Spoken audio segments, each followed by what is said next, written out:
Scrub typhus ఈ వ్యాధి గురించి వినే ఉంటారు. ఇవాళ ఈ వ్యాధి గురించి మాట్లాడటానికి కారణం ఏంటంటే, ఈ వ్యాధి తరచుగా చాలా కామన్ గా ఈ మధ్య కాలంలో అందరికీ సోకిస్తుంది.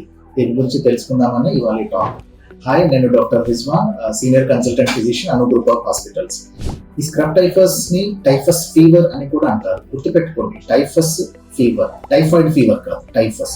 ఇది ఒక విషజ్వరం లాంటిది. ఇది పురుగు కాటికి వ్యాపిస్తుంది. ఈ పురుగులు సహజంగా ఎక్కడెక్కడ ఉంటాయి? మట్టిలో, గడ్డిలో, చెట్టుల్లో అలా వ్యాపిస్తూ ఉంటాయి. సో మనం ఏదో కారణం వల్ల అలాంటి ప్రాంతాలకు వెళ్ళినప్పుడు ఇవి మన పాదాలని కుట్టి ఆ బ్యాక్టీరియా అనేది రక్తనాళాల్లో కలిసి రక్తం ద్వారా మొత్తం బాడీ స్ప్రెడ్ అవడం వల్ల ఈ టైఫస్ ఫీవర్ అనేది వ్యాపిస్తుంది. ఎలా అయితే డెంగ్యూ దోమ ద్వారా స్ప్రెడ్ అవుతుందో, ఈ స్క్రబ్ టైఫస్ అనే వ్యాధి కూడా చిన్న చిన్న పురుగుల వల్ల వ్యాపిస్తుంది. మన ఈ లక్షణాలు అనేది తెలుసుకోవడం చాలా ఇంపార్టెంట్. బాగా జ్వరం రావటం, తలనొప్పి రావటం, ఒళ్ళు నొప్పులు రావటం, కొంతమందికి దురదలాగా రావటం, ప్లేట్లెట్లు తగ్గిపోవటం, ఇలా కొన్ని జరుగుతూ ఉంటాయి. ఇంకా మనం నిర్లక్ష్యం చేసి దీనికి సరిగ్గా ట్రీట్మెంట్ అందించకపోతే మెదడు దెబ్బతినటం, ఊపిరితిత్తులు దెబ్బతినటం, కిడ్నీలు, లివర్ దెబ్బతినటం జరుగుతుంది. మనకి అలాంటి కాంప్లికేషన్ వచ్చినప్పుడు చాలా విషంగా ఉంటుంది పరిస్థితి. అందుకని ఈ వ్యాధి గురించి తెలుసుకోవడం చాలా ఇంపార్టెంట్. సో ఈ వ్యాధి గురించి మనం టెస్టులు ఉన్నాయి, దీనికి కరెక్ట్ గా ట్రీట్మెంట్ కూడా ఉంది.